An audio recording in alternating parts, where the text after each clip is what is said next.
The story is told by a man from a small provincial town who personally knew many of the people involved and witnessed some of the events himself. He begins with Stepan Trofimovich Verkhovensky, a man who was regarded around town as something close to a great thinker, scholar, and representative of that enlightened generation of the 1840s, and to be fair, Stepan really was an educated man. He had once taught at a university, written academic work, and in his younger years seemed to have a promising career ahead of him. The problem was that he spent most of his life convinced that somewhere high up in the government he was considered terribly dangerous, almost a political exile who had never been allowed to show what he was truly capable of. The reality was a little less dramatic. Stepan was never much of a revolutionary, and the authorities probably thought about him far less than he liked to imagine. By this point, he had also been widowed twice. From his first marriage, he had a son, Fyodor, though as a father Stepan was, to put it mildly, not especially involved. The boy was sent away to live with distant aunts and grew up with almost no help from him. That will matter later because many years afterward the adult Fyodor will come back into his father's life, and their relationship will be anything but normal. For now, though, the most important person in Stepan's life is Varvara Petrovna Stavrogina, a wealthy landowner with a strong personality and a habit of getting her way. She has one son, Nikolai, and invites Stepan to become the boy's tutor. He gladly accepts and, in practice, settles into Varvara's life for the next 20 years. What follows is one of the strangest friendships in the whole story. Varvara supports him financially, looks after him, worries about him, keeps track of what he is doing, and treats him as one of the closest people in her life. Stepan becomes just as attached to her and eventually can barely imagine living without her. At the same time, they constantly fight, take offense at each other, turn tiny complaints into personal tragedies, and sometimes spend weeks behaving as if one of them has committed some unforgivable betrayal. From the outside, you occasionally wonder why these two people still speak to each other. But a year passes, then 5, then 10, then 20, and they are still together. They simply cannot separate, even though at times either one of them looks perfectly capable of strangling the other. Stepan especially enjoys suffering. Varvara can say one sharp thing to him, and that is enough. The man is devastated. He goes to his friends and explains how deeply he has been humiliated, how nobody understands him, how the friendship of two noble souls has been destroyed forever. Then Varvara calls for him a few days later, he goes straight back, and everything continues as before. That is more or less their relationship. Over the years, Stepan gathers a small circle of friends around him. They meet in the evenings, drink champagne, play cards, and naturally discuss Russia, freedom, religion, society, Europe, and all the other subjects educated people like to discuss when they want to feel a little dangerous. The town looks at this circle with almost comic suspicion. Rumors spread that atheists and revolutionaries are gathering there, people who are practically preparing to overthrow the Russian Empire the next morning. In reality, they are preparing nothing. It is mostly comfortable liberal conversation. They say bold things, argue passionately, complain about the state of the world, then go home and wake up to exactly the same lives the next day. Stepan loves seeing himself as a man who has suffered for his beliefs, even though nobody can point to anything particularly dangerous he has actually done. His real work is not going much better. Once Stepan wrote, studied, planned to devote himself to scholarship, and genuinely dreamed of producing something important. Then the years passed. He was always about to begin some great work, always felt enormous intellectual powers somewhere inside himself, but for more than 10 years almost nothing serious came from his pen, and somewhere deep down he knew that perfectly well. Instead of admitting that his best years were passing and the masterpiece still had not appeared, Stepan sank deeper into the life he already knew, long conversations, cards, champagne, worries about his own fate, and endless explanations for why the world had failed to appreciate his talent. So this is the man we are dealing with, intelligent, educated, even decent in his own way, but remarkably weak. He talks constantly about freedom and great ideas, considers himself part of an important generation, and loves European culture, while at the same time living almost entirely on Varvara's money and being practically helpless without her. And Stepan is not just some amusing old liberal Dostoevsky placed at the beginning of the novel for decoration. Through him we will meet Varvara, her son Nikolai Stavrodin, and, much more importantly, Stepan's own son Fyodor, and these younger men will not be satisfied with drinking champagne and talking about everything that is wrong with the world. As important as Stepan is in Varvara's life, there is still one person who means far more to her, her only son, Nikolai Vsevolodovich Stavrodin. As we already know, Nikolai was largely raised by Stepan. As a child, he was quiet, rather shy, and deeply attached to his tutor. Stepan talked to him constantly, shared his ideas and worries with him, and sometimes treated the boy almost like an adult friend instead of a child. Then Nikolai grew up, left home, joined the army, and somewhere along the way changed quite a bit. He became harder, more independent, and, most importantly, almost completely stopped worrying about the consequences of his actions.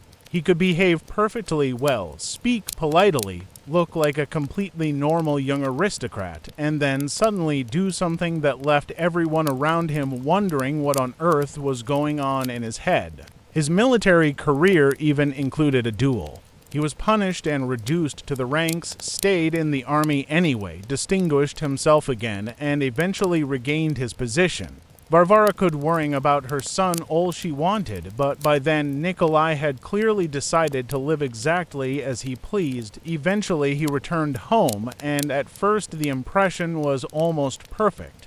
Nikolai was around 25, extremely handsome, wealthy, educated, calm, and completely at ease in society.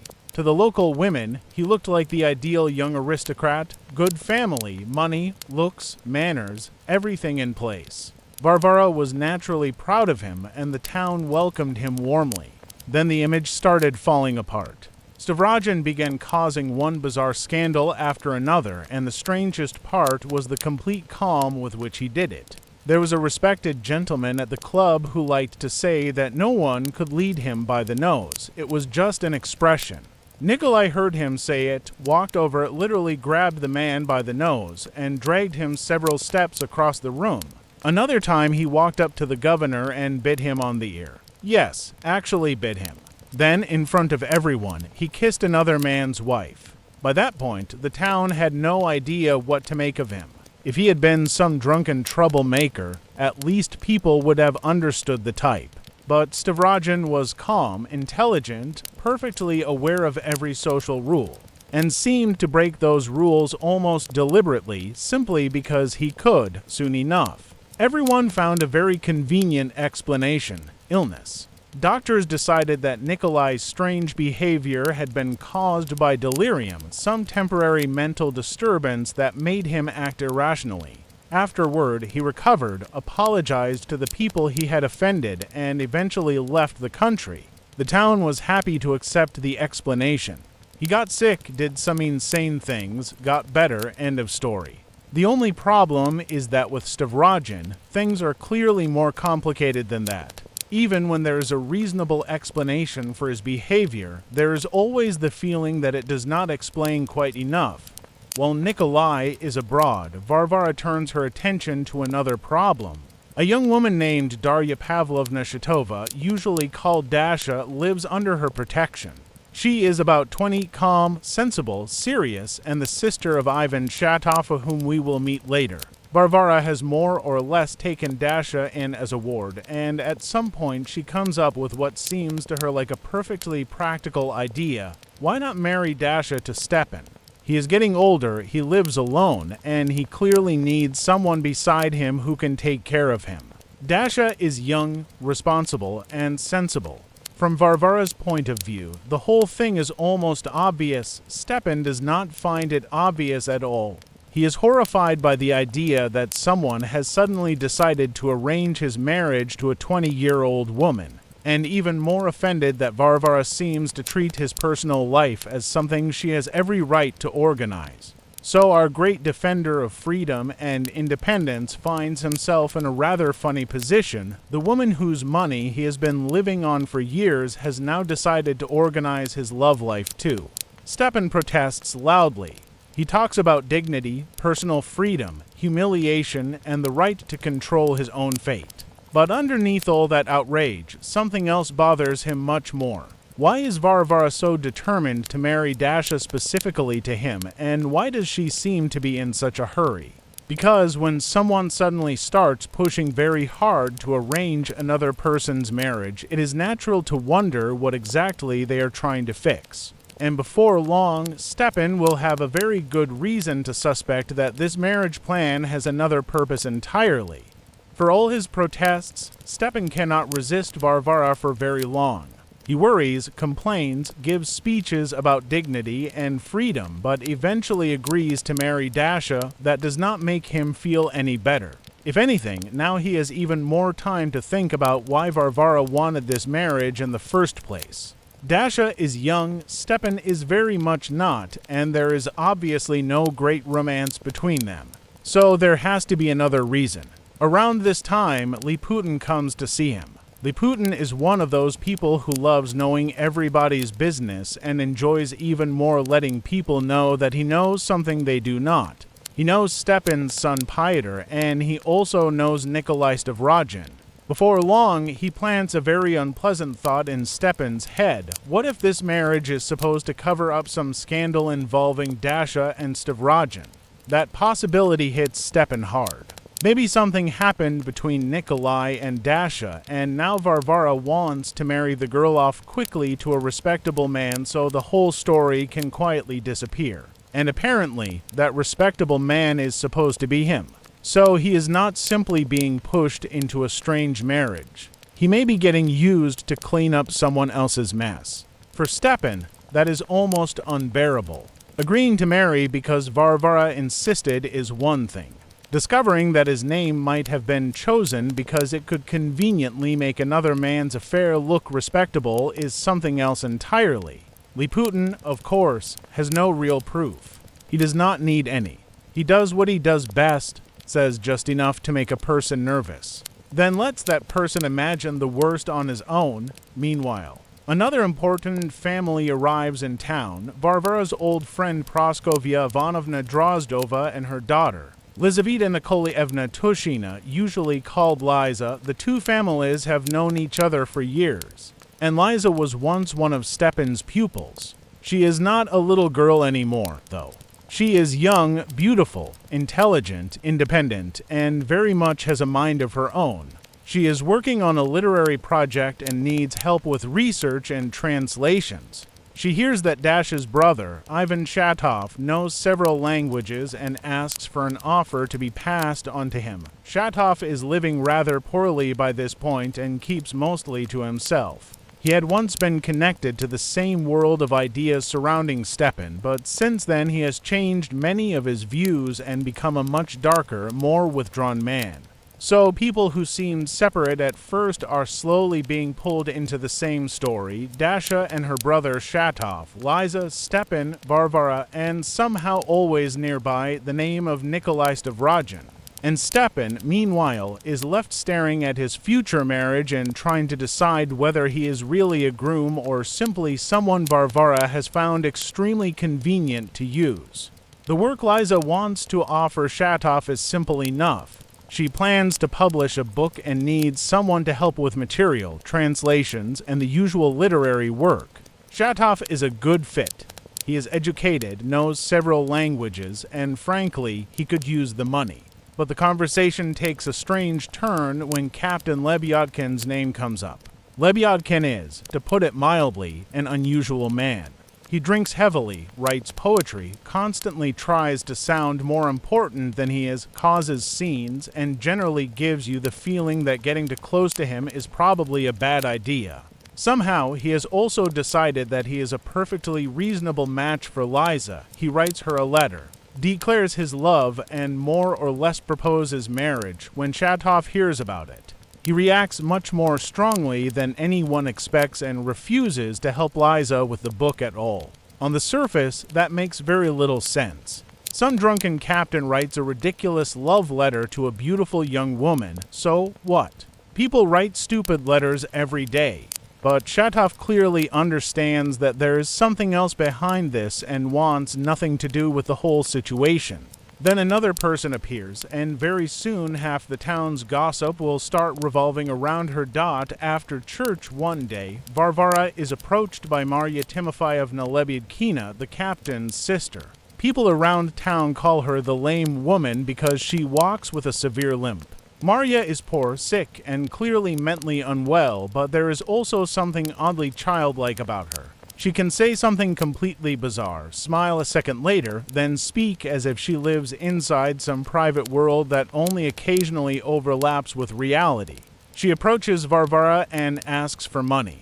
Varvara gives her 10 rubles, and then remembers a strange anonymous letter she received the day before. Someone had warned her that a lame woman would soon appear in her life, and that this woman was connected to an unpleasant secret. Just imagine the timing. Yesterday, you receive a mysterious warning about some unknown lame woman. Today, a lame woman walks straight up to you outside church. Of course, Varvara becomes suspicious. The name Lebedyakina makes it worse, because Captain Lebyadkin has already somehow become connected to Liza, Dasha, and all the rumors surrounding Nikolai Stavrodin. Varvara decides she is not going to let this strange encounter end there and invites Marya back to her house. Liza comes along as well, since Varvara has just run into her outside the church. Once they are all together, Varvara tries to figure out who Marya really is. Why someone warned her about this woman in advance, and what possible connection she could have to the Stavrodin family. Marya is calm, sometimes even sweet, but getting a clear answer out of her is almost impossible. She jumps from thought to thought, speaks in hints, and occasionally says things that seem to make no sense at all. Still, one thing becomes obvious pretty quickly. Marya knows Nikolai Stavrodin, and not simply as some casual acquaintance. Varvara begins questioning her more carefully, while Liza sits nearby listening with far more interest than she wants to show. Because Stavrodin's name means something to Liza too. What began as a strange encounter after church has now turned into an uncomfortable room full of people who each seem to know one piece of the same story, while nobody is willing or able to say the whole thing out loud. While Varvara is still trying to understand what exactly connects Marya to her son, Dasha walks into the room, and suddenly Marya becomes much more specific. She accuses Dasha of giving her brother only 300 rubles, even though Nikolai supposedly promised a much larger amount. Now the situation looks much worse. Vague rumors and anonymous letters are one thing. Having this strange woman sit in front of you and openly mention your son, money, and the same young woman you are trying to marry off to Stepan is something else entirely. Varvara immediately takes Dasha's side. She refuses to let her ward be accused of something no one can even explain properly, and treats Marya's words as either slander or another result of her illness. But the mood in the room has already changed. Everyone can feel that there really is some story underneath all of this. Liza's reaction only makes it more obvious. The way she looks at Dasha is openly hostile, almost hateful. This is clearly more than to women simply not liking each other. Either Liza knows something, or she strongly suspects it, then Captain Lebyadkin arrives, which is about the worst possible timing and, at the same time, almost perfect for the drama. He starts defending his sister. Marya is ill, he says. She does not always understand what she is saying, and no one should take her words too seriously. That might have helped if Lebyadkin himself did not immediately start dropping hints. Instead of simply explaining what is happening, he keeps making it obvious that he knows something important, some secret he is not quite ready to reveal. Varvara finally loses patience and demands that he speak plainly. Lebyadkin tries, then drifts off, starts presenting himself as some noble and tragic figure, then circles back to the subject again.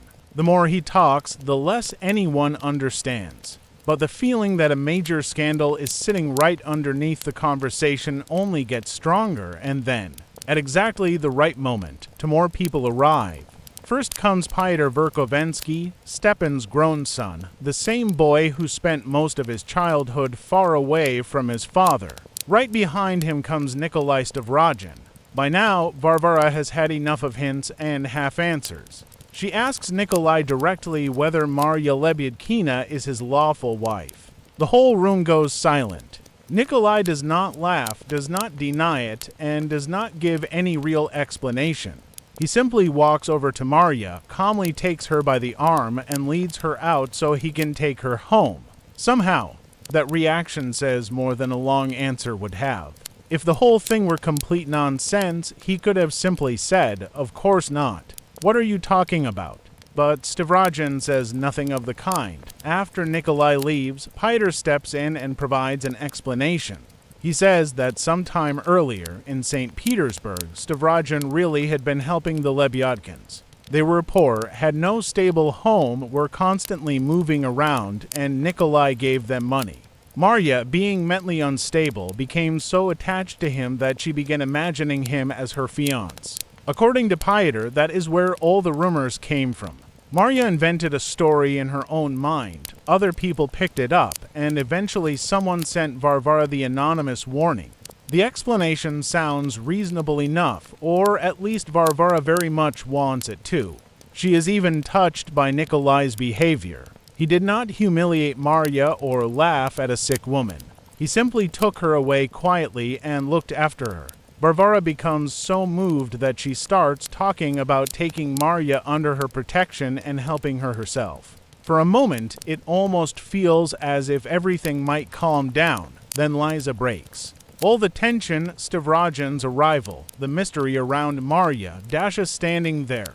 It finally becomes too much, and she has a full hysterical episode.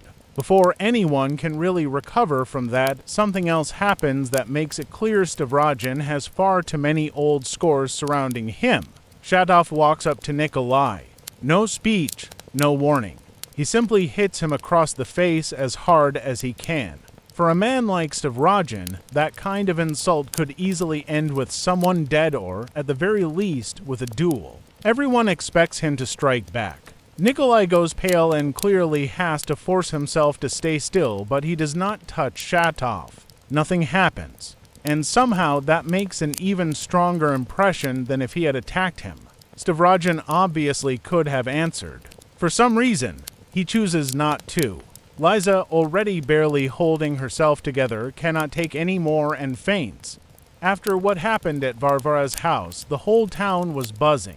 Too much had gone wrong in a single evening. The mysterious lame woman, all the rumors about her connection to Stavrodin, Shatov slapping Nikolai in front of everyone, and Liza's breakdown.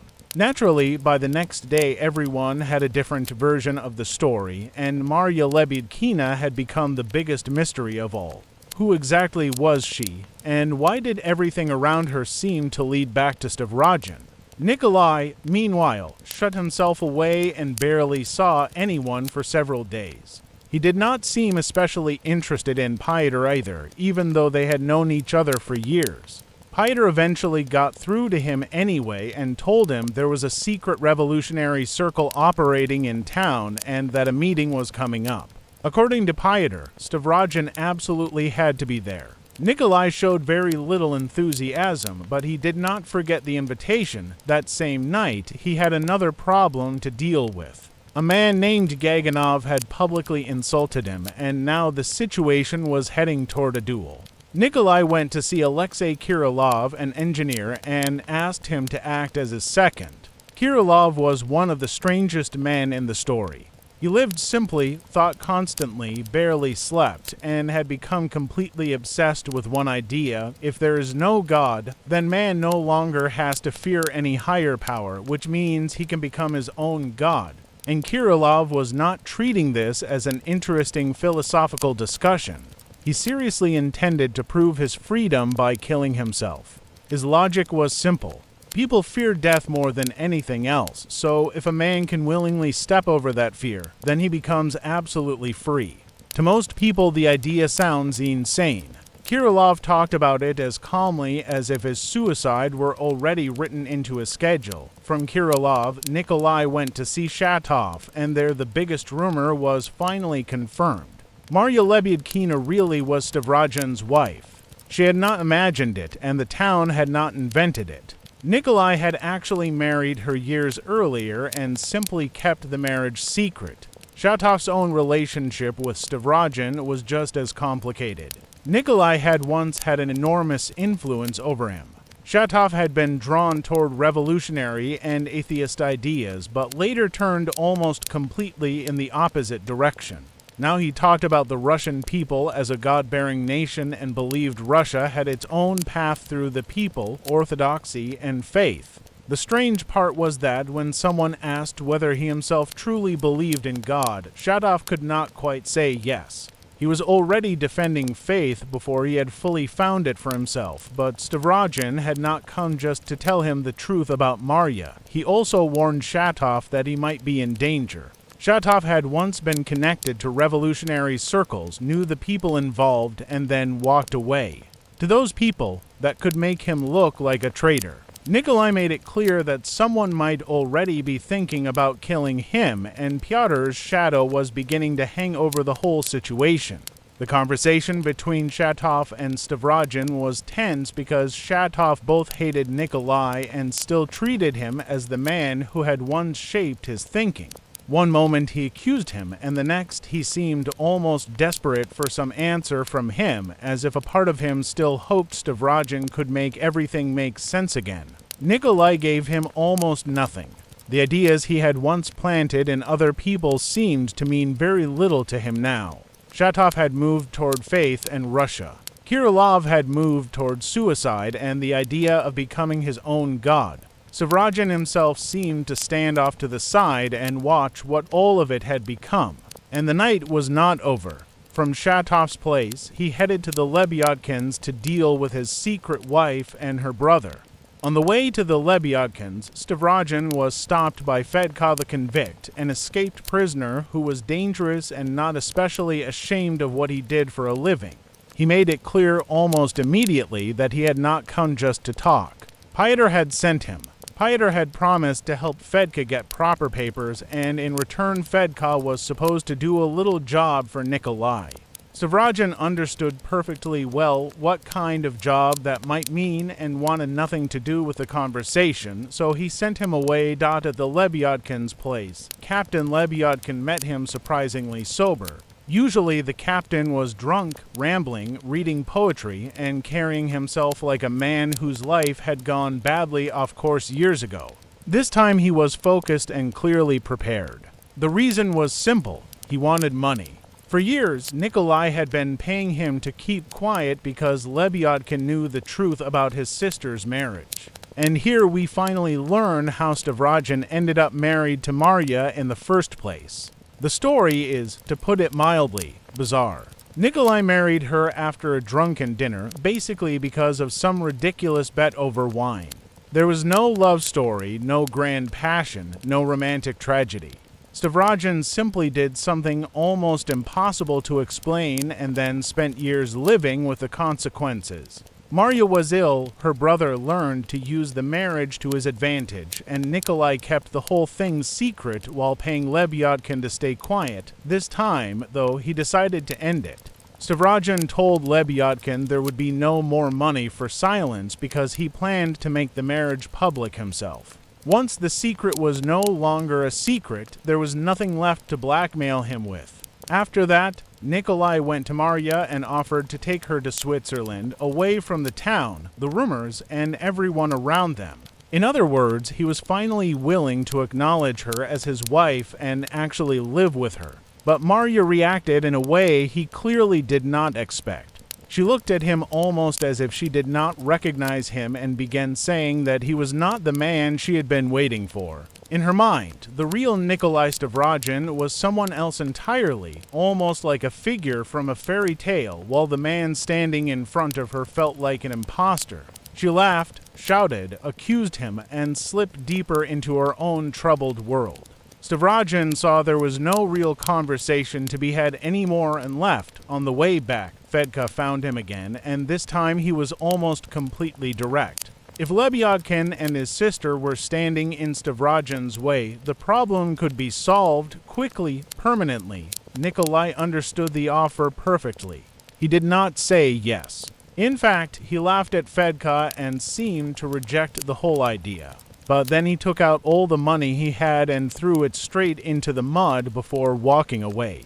Fedka, of course, understood that the money could be picked up, and that leaves the situation in a very ugly place. Technically, Stavrogen ordered nothing. He never said, "kill them." On paper, his hands were still clean. But he left money in front of a man who had just offered to commit murder. So, if Nikolai really wanted to make it clear that Fedka should stay away from him, he chose a very strange way to do it. The next day, Stavrogen fought his duel with Gaganov. Gaganov had been the one insisting on it and took the whole thing very seriously. They were not going to exchange one shot and call it done. He wanted 3. For him, this was about honor. Stavrogen had insulted him publicly, and now Gaganov wanted a proper answer under the rules, with real risk and no easy way out. Nikolai behaved strangely here too. Gaganov fired at him 3 times and missed all 3. Stavrogen deliberately fired into the air every single time. So yes, he was refusing to kill his opponent, which sounds noble enough. But he did it so openly that, from Gaganov's point of view, it almost made the humiliation worse. The man had come to defend his honor, and Stavrogen was practically showing him that he was not even worth aiming at. Nikolai did not try to make peace, did not apologize, did not explain himself. He simply raised the pistol 3 times and fired wide 3 times. Once again, he managed to do something that could be understood in completely different ways. You could call it mercy. You could just as easily call it contempt. After the duel, Nikolai returned home and met with Dasha. Here it became clear that Stepan's suspicions about her had not come from nowhere. Dasha and Stavrogen really had been close, and Varvara had started to suspect something. Nikolai suggested that they stop seeing each other for a while, mostly so his mother would have no more reason to keep digging. Dasha accepted it calmly, with no scene and no hysteria. She was very different from many of the women around Stavrogen. She did not need beautiful promises, understood perfectly well what kind of man he was, and stayed attached to him anyway. Dasha told him directly that her place was beside him. Maybe not right now. Maybe not in the usual romantic sense, but sooner or later she believed she would still be there. There was something almost self-sacrificing in the way she felt about Nikolai.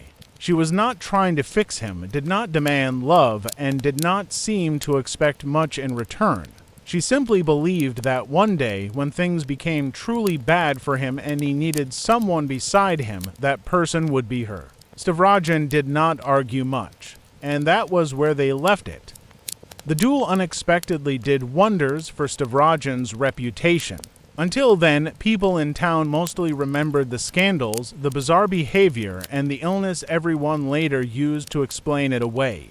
But now here was a man who stood calmly through 3 shots and never once fired at his opponent.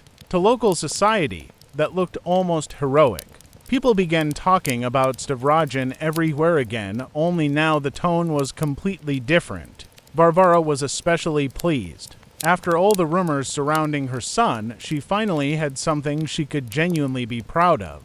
Still, one thing kept bothering her: Marya Lebyadkina. Varvara had more or less accepted Fyodor's explanation that the lame woman was simply ill and had imagined some relationship with Nikolai, but the doubts never fully disappeared. There were too many strange details, too many things nobody wanted to say directly, and Nikolai himself had never given his mother a proper explanation. Meanwhile, Fyodor went to see his father. Their relationship was cold, which was hardly surprising. Stepan had barely raised him, Fyodor had grown up far away, and now they were father and son mostly on paper. Fyodor spoke to him bluntly and quickly got to the point. He brought a message from Varvara. By now she knew what Stepan had been saying about the planned marriage to Dasha. She had heard that he suspected her of trying to marry him off simply to cover up someone else's sins. For Varvara, that was a serious insult. She had supported this man for years, helped him financially, defended him, treated him as one of the closest people in her life. And now he was going around suggesting that she wanted to use him to clean up some dirty family scandal. So Varvara finally did what she could have done years earlier. She announced a complete personal break. Financially, though, she still could not bring herself to abandon him. 20 years was 20 years. She gave Stepan a decent allowance, enough for him to live independently and without any real hardship. For most people, that might sound like a pretty good arrangement. The money stays and the control disappears. For Stepan, it was almost a tragedy. He had spent years complaining about Varvara's power over him, about how she controlled his life and destroyed his freedom, and now he finally had that freedom. The only problem was that he did not actually want to live without her. Once again, their 20-year friendship showed exactly what it was. They could fight, accuse each other, almost hate each other, but the moment a real separation became possible, both of them suffered far more than they expected. Meanwhile, Fyodor was becoming more comfortable in town by the day, especially around the governor's household. The governor, Andrei Antonovich von Lemka, was not a bad man, but he was weak, nervous, and badly suited for the kind of situation slowly building around him. His wife, Yulia Mikhailovna, was the opposite. She was energetic, loved society, wanted to play an important role in town, and generally felt that something significant ought to be happening around her. Fyodor understood both of them almost immediately and started quietly making himself useful. He played the piano here, joined the right conversation there, offered a little advice when needed, and before long he was treated almost like part of the household.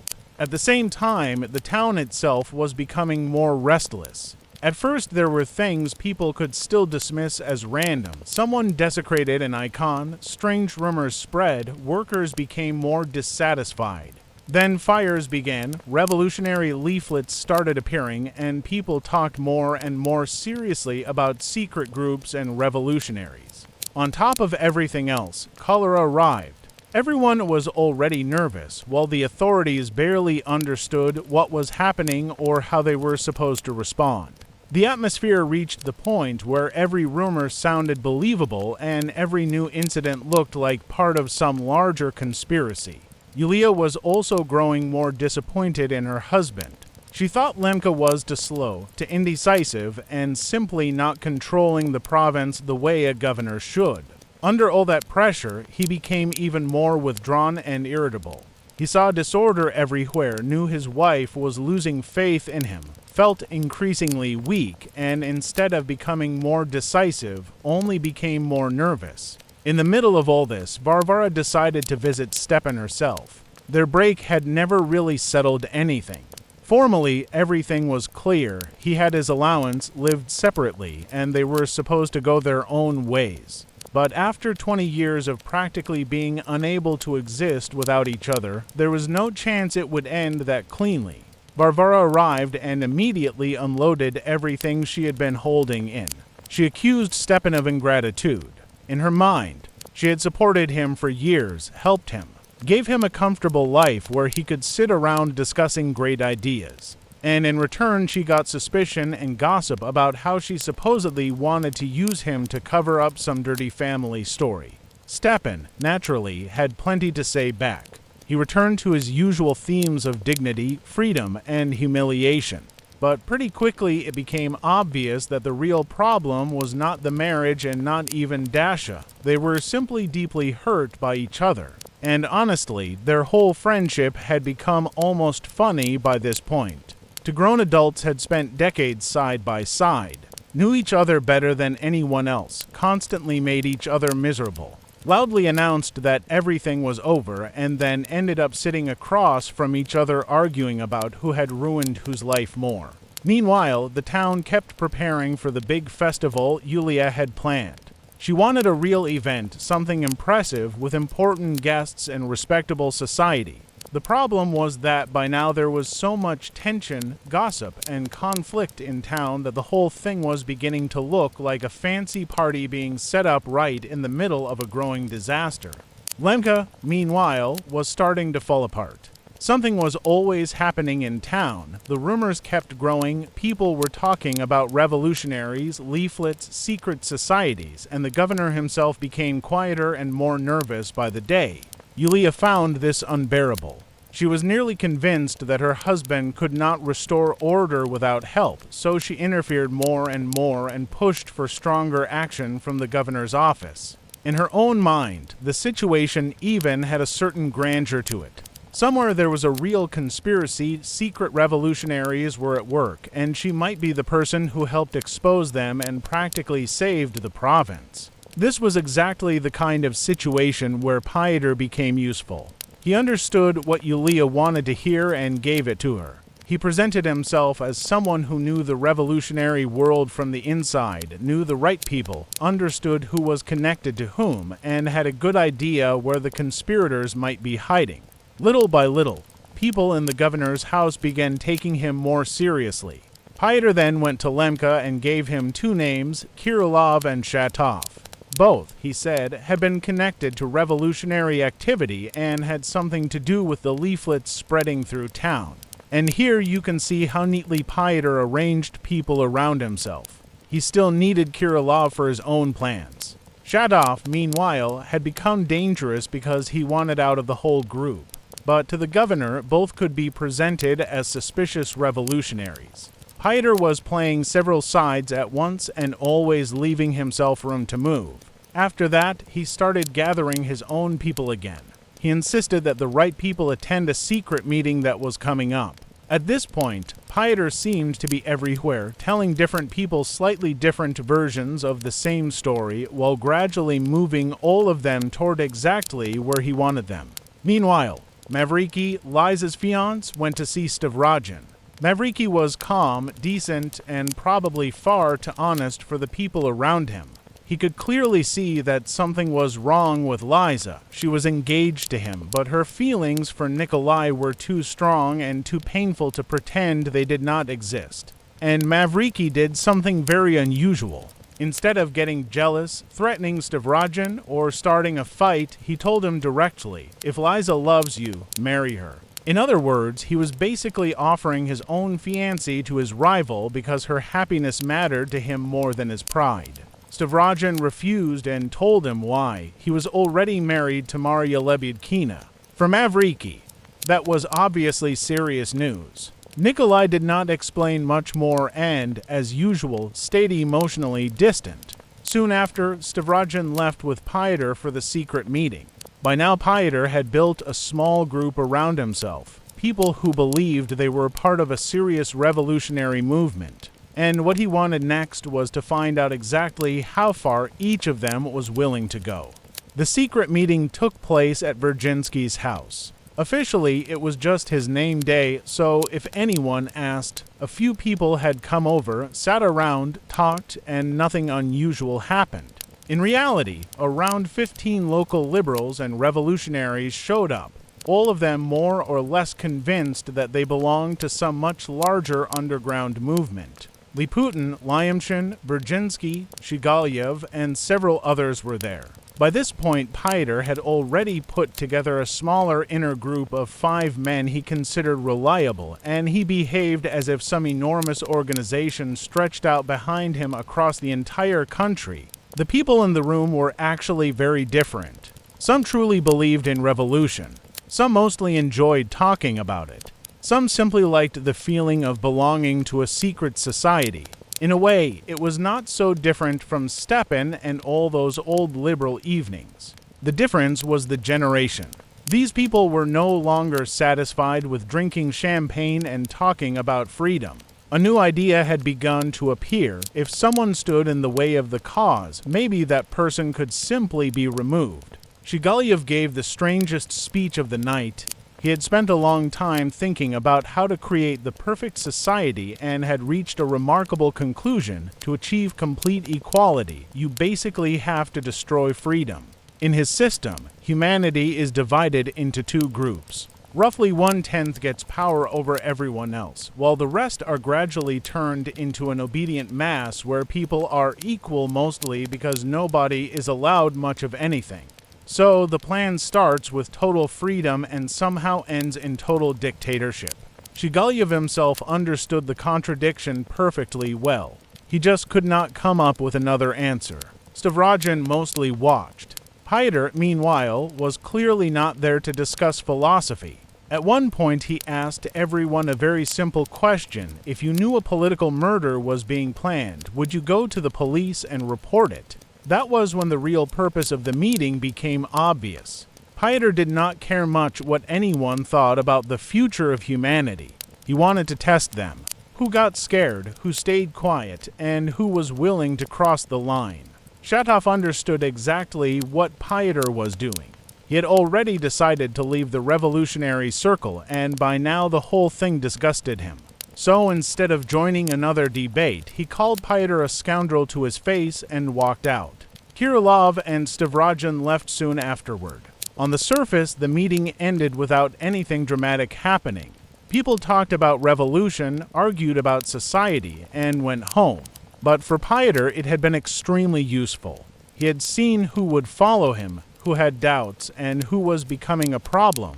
And the biggest problem was Shatov. After the meeting, Stavrogen quickly understood what Fyodor really needed the whole secret society performance for. Shatov had left the group, openly called him a scoundrel, and stopped obeying. That alone made him dangerous. Not because Shatov was necessarily planning to run to the police, but because he had shown that people could leave. And Fyodor needed his people tied together so tightly that there would be no easy way out. So he came up with a simple and extremely ugly solution: have his own group kill Shatov. After that, everyone involved would share the same crime. If one of them tried to leave, fine. The others would know he had helped commit a murder. Shatov's blood was useful to Fyodor not just as revenge, but as a way to hold the group together. Once you turn a man into a murderer, controlling him becomes much easier. Stavrogen saw the logic almost immediately, and he also began to understand why Fyodor had earlier sent Fedka to him with the offer to get rid of the Lebyatkins. If Nikolai agreed to the murder of his own wife and her brother, Fyodor would gain enormous power over him. Stavrogen would be tied to him by a crime and would have very few clean ways to walk away. Nikolai told Fyodor directly that he understood what he was doing. Fyodor did not bother denying it for long. Instead, he started explaining what he actually wanted, and that was when it became clear that the little circles, groups of 5, secret meetings, and revolutionary leaflets were only tools. His real plan was much larger. Fyodor wanted to shake the country apart, spread chaos, turn people against each other, destroy the old rules, and create so much confusion that nobody knew who to trust or who to follow anymore. He understood that speeches about socialism alone would never move the masses. People needed a figure, a man, almost a legend, and he wanted Stavrogen to become that man. Fyodor compared him to Ivan the Tsarevich, the kind of mythical figure people could build an entire story around. A hidden prince suddenly appears. Mysterious, powerful, larger than life, the man everyone was supposedly waiting for. Whether any of it was true hardly mattered. What mattered was how the story was sold. Stavrogen listened coldly while Fyodor became more and more excited. He was basically offering Nikolai power. Fyodor would do the dirty work himself, lie, build conspiracies, provoke chaos, manipulate people. Stavrogen only had to appear at the right moment and become the face of the movement. And Fyodor was not embarrassed by what he was. He openly admitted that he was no great socialist. He was a fraud, a schemer, a man who wanted to use revolution as a tool. For Stavrogen, he was ready to do almost anything. If Marya needed to disappear, fine. If Liza needed to be delivered to Nikolai, fine. If somebody had to be lied to, framed, or destroyed, that was not much of a problem either. Fyodor did not really see people as people. To him, everyone was either useful or in the way. Shatov was in the way, so he could be killed. The Lebyatkins were in Stavrogen's way, so they could disappear too.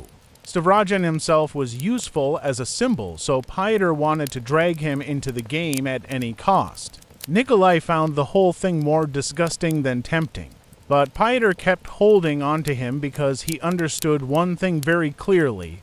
Pyotr himself could organize, provoke, manipulate, and pull strings from the shadows. But no one was ever going to follow him as some great leader. Stavrogen, he believed, was different. Meanwhile, trouble finally reached Stepan too.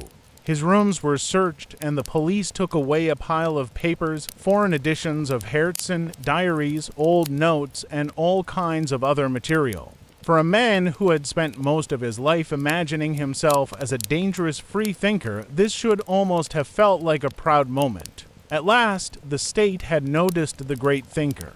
The problem was that once the police were actually standing in his room, all that romance disappeared very quickly. Stepan was terrified. It was not only what they had found, but what people would think now.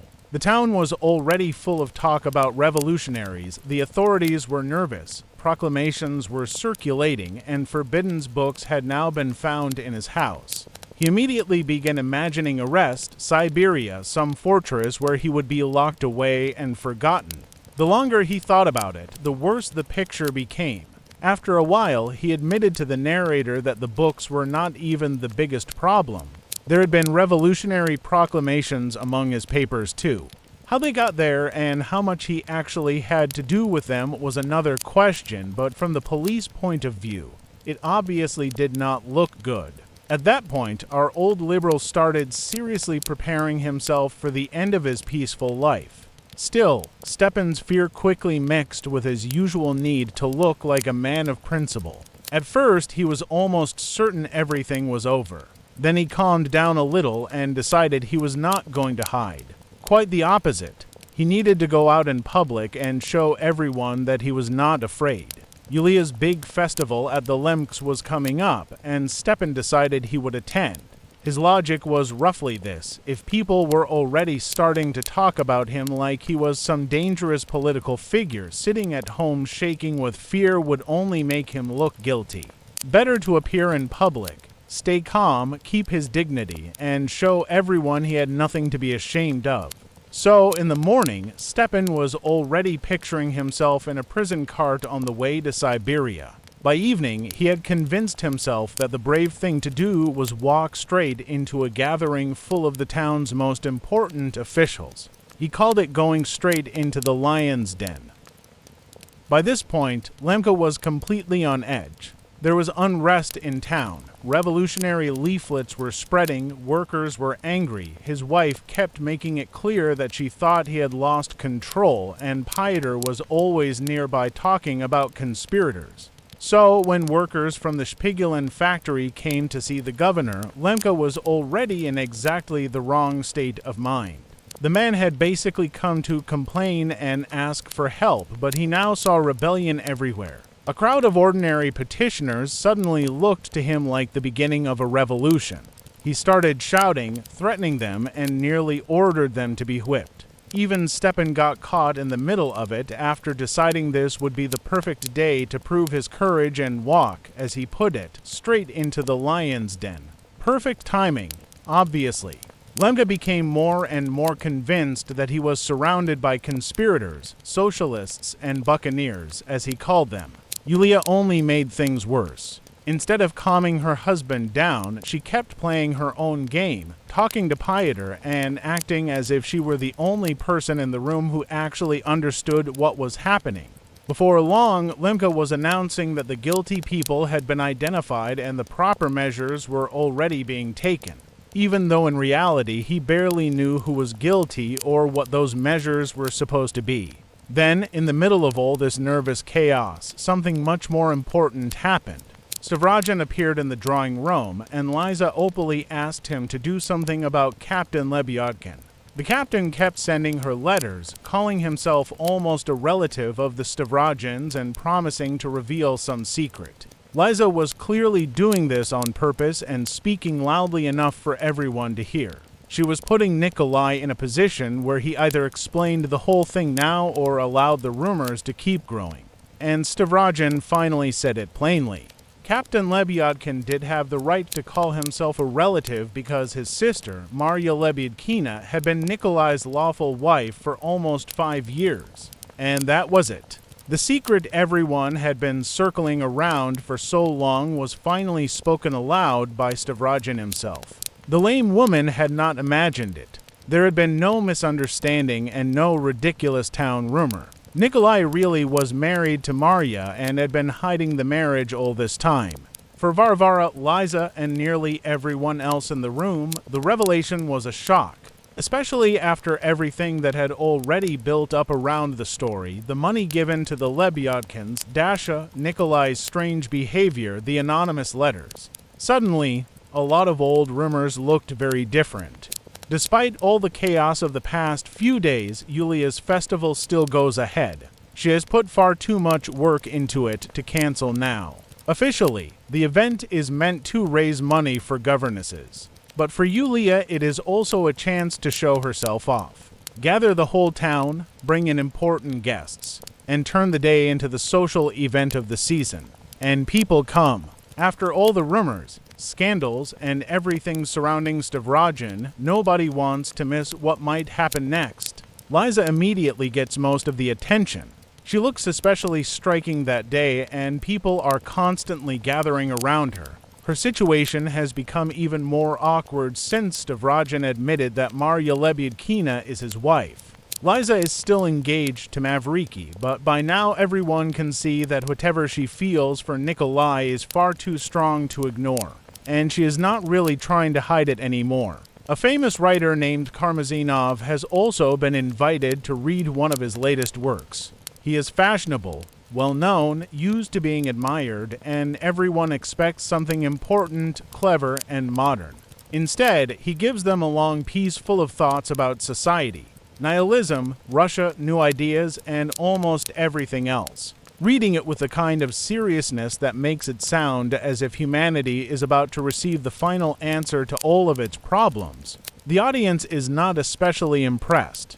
Stepan is there too, of course. After the police search and all his panic, he has decided that hiding at home would look cowardly, so once Karmazinov finishes, Stepan takes the floor and starts defending the old ideals, culture, beauty, art, everything his generation believed in. To him, what is happening around them almost looks like the end of the world.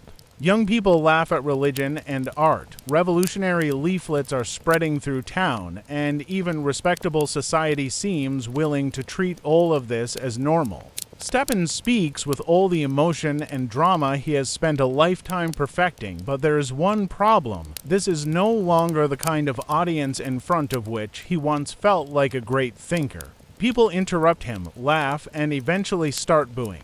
And suddenly a man who spent his whole life thinking of himself as part of the progressive generation, almost a martyr for freedom, realizes something deeply unpleasant. To the new generation, he is already just an old man from the past, someone they can laugh at. Stepan cannot take it and leaves humiliated. For him, this is much bigger than one bad speech. He genuinely feels that the world in which he spent so many years believing he mattered has simply disappeared. After his disastrous speech, Stepan is completely crushed. He has spent his whole life seeing himself as a man of ideas and culture, an important representative of his generation, and now he has stood in front of a crowd and been booed off the stage. He goes home feeling as if something in his life has finally ended. In that mood, he writes Dasha a farewell letter, asks her to forgive him, says the marriage obviously will not happen, and begins saying goodbye to almost everything that once seemed important to him. Back at the festival, though, something much bigger is happening. In the middle of the day, Liza gets into Stavrodin's carriage and leaves with him for Skvoroshniki, almost openly and in full view of everyone. She is engaged to Mavriki, Stavrodin is already surrounded by rumors, and he has only recently admitted that Marya Lebyadkina is his wife. If Liza wanted the entire town talking, she could hardly have chosen a better way to do it. Naturally, everyone starts discussing it immediately. Some blame Liza, some blame Stavrodin, and some simply have no idea what is going on between them anymore. Still, Yulia refuses to let the festival collapse. After the awkward literary program, she tries to save the evening with a large ball at the home of the marshal of the nobility.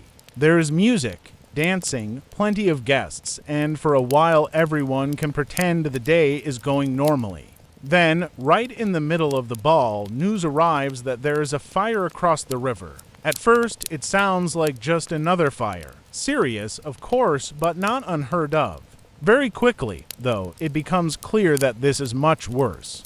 Captain Lebyadkin and his sister Marya, the lame woman, have been found murdered in their house.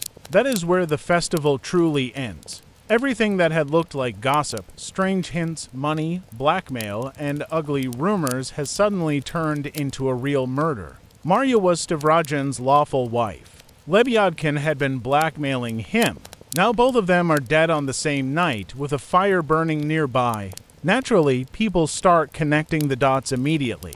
Lemka, already barely holding himself together, rushes to the scene where there is a crowd, confusion, flames everywhere, and people running in every direction. The governor tries to take charge, but at one point a burning plank falls on him, hits him badly, and knocks him unconscious. So, the festival Yulia wanted to turn into the social event of the season ends with a fire, 2 murders, and a governor barely alive. The next morning, Liza and Stavrogin are finally alone and try to talk properly. They spent the night together, but as you can imagine, nothing good came out of it. Nikolai asks her to leave with him for Switzerland, far away from the town, the rumors, the scandals, and everyone around them, and start over somewhere else. Liza refuses, not because she has suddenly stopped loving him. If anything, the opposite is true. Her feelings for him are still very strong. She has simply understood that loving Stavrogin does not mean there is any normal life to be had with him. There is something hollow in him. People around him keep getting hurt, and even when he seems to offer a new beginning, it is hard to tell whether he truly wants one or is simply trying another version of himself. Then Pyotr arrives with the news about the fire and the murder of the Lebyadkins, and for Liza everything falls into place at once. Marya stood in Stavrogin's way. Lebyadkin had been blackmailing him, now both are dead, and Liza herself spent the night with Nikolai.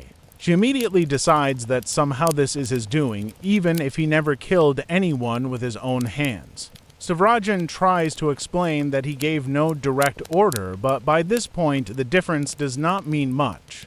Fedka had offered to solve the problem, Nikolai had left money behind, Pyotr had been circling around the whole affair, and now two people are actually dead. Liza nearly breaks down and runs out of the house. Outside, Mavriki is waiting for her. He has been near Skvoreshniki all night. His fiancée has just spent the night with another man. He understands perfectly well what happened, and somehow he still does not make a scene or try to kill anyone. When Liza comes out completely shattered, he simply stays beside her and tries to calm her. She asks him not to leave, and he does not. On the road, they meet Stepan, who has decided after everything at the festival to leave town and simply walk somewhere with almost no real plan. Liza says goodbye and asks him to pray sometimes for poor Liza. Then she and Mavriki continue toward the fire. By the time they arrive, there is already a huge crowd. Everyone knows about the Lebyadkin murders, and rumors about Stavrogin are spreading fast. Someone sees Liza and shouts, "That's Stavrogin's woman." And that is enough. The crowd no longer cares who is guilty, who is innocent, or what actually happened. To them, Liza belongs to Stavrogin, so she must somehow be connected to the murders too. They attack her. Mavriki tries to protect her, but there are too many people. Liza takes several heavy blows, loses consciousness, and soon dies. So a story that for a long time looked like some strange love triangle full of jealousy, rumors, and secrets ends in a single night with 3 dead bodies.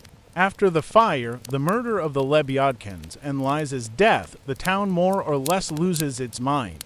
By now, everyone is convinced that some secret organization is operating behind the scenes, that the fires are connected, the murders are connected, and nobody really knows where the rumors end and the real crimes begin. Stavrogin leaves town. Fyodor, meanwhile, stays exactly where he is and keeps working.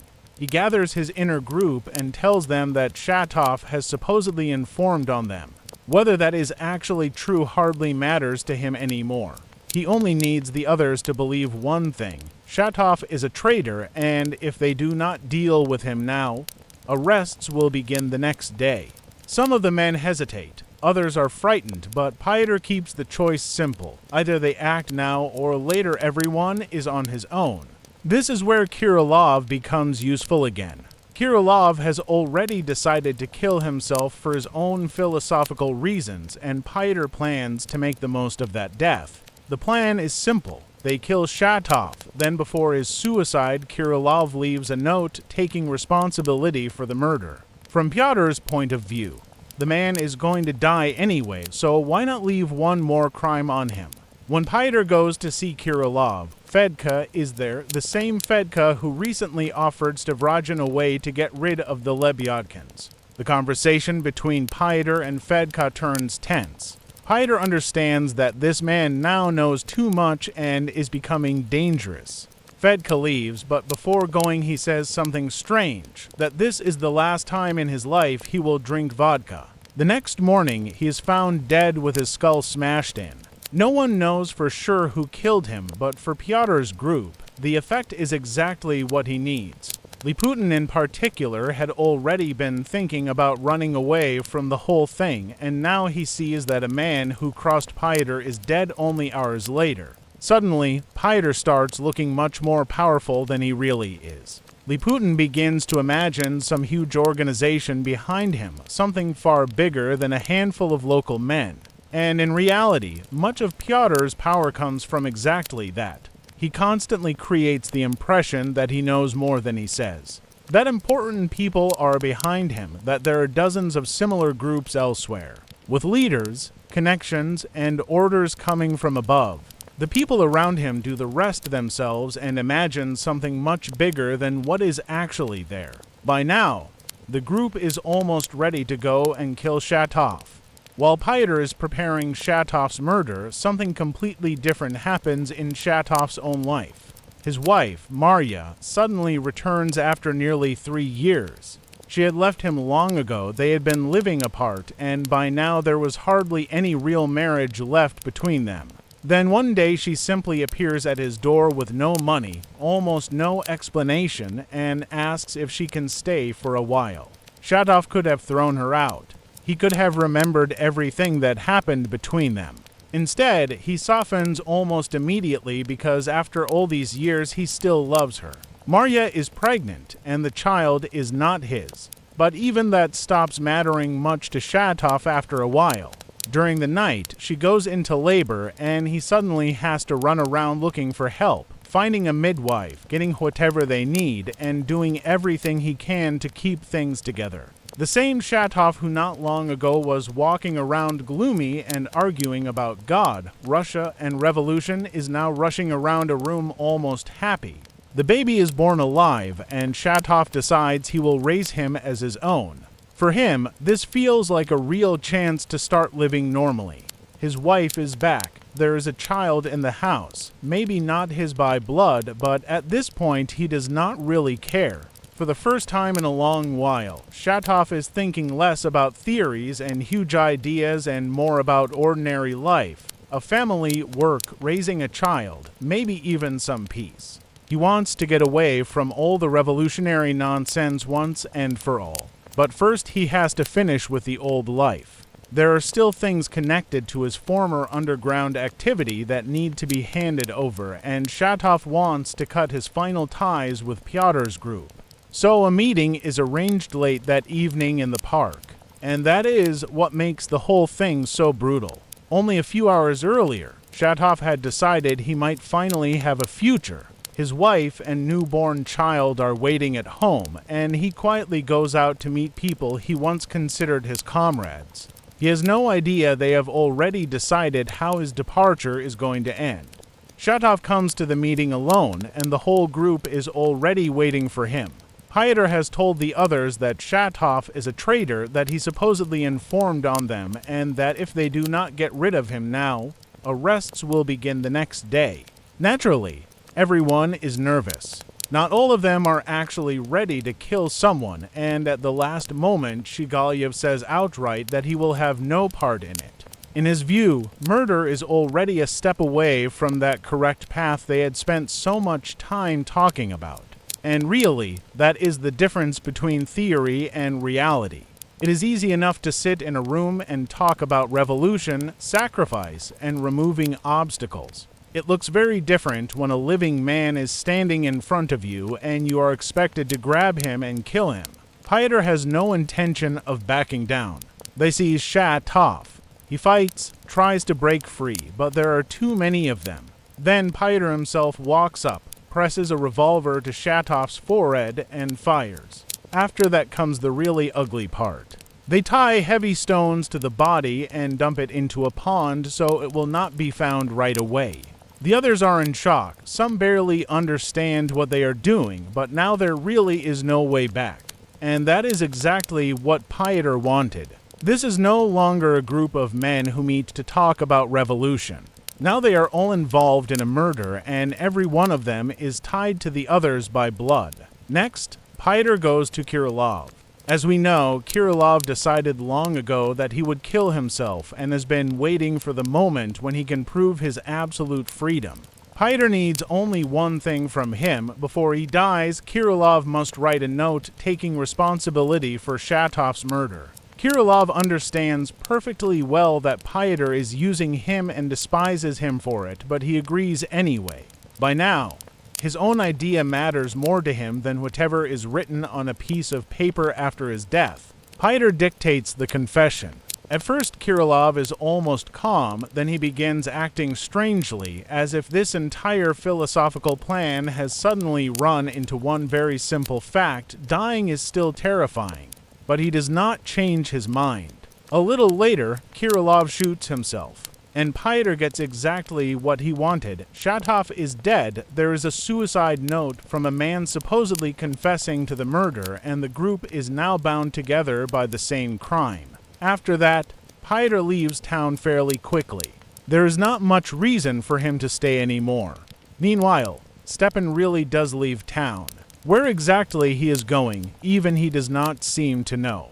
After everything that happened, he simply feels that his old life is over and that he has to go somewhere. This is a man who spent most of his life beside Varvara, used to comfort, familiar people, endless conversations, and having someone around to take care of him. Now he is walking down the road with almost no plan at all. As travelers go, he is not exactly convincing. Along the way, he meets Sofia Mikhailovna, a woman who travels around selling religious books. They start talking, and Stepan quickly becomes very attached to her. More than anything, he wants someone to listen to him. Only now he is less interested in politics, liberalism, or the future of Europe. He wants to talk about himself. He tells Sofia his whole life story, Varvara, his ideas, the man he believed himself to be, what he wanted to achieve, and what actually came of it. And something important happens here. For probably the first time in years, Stepan begins to look at himself from the outside. The old story about the great thinker Russia failed to understand no longer sounds quite as convincing, even to him. He spent decades talking about faith, freedom, culture, and great ideas while living a pretty comfortable life and sacrificing very little for any of them. Now he is alone, old, sick, and without the life he was used to, and all those old speeches begin to look different. His health gets worse quickly.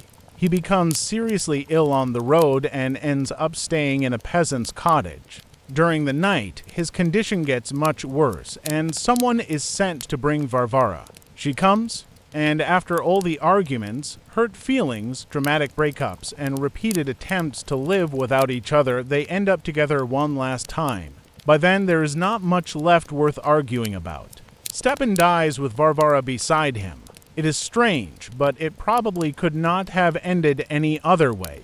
They spent 20 years making each other miserable, nearly separated more than once, complained about each other to everyone around them, and in the final moment Varvara is still the person who comes back.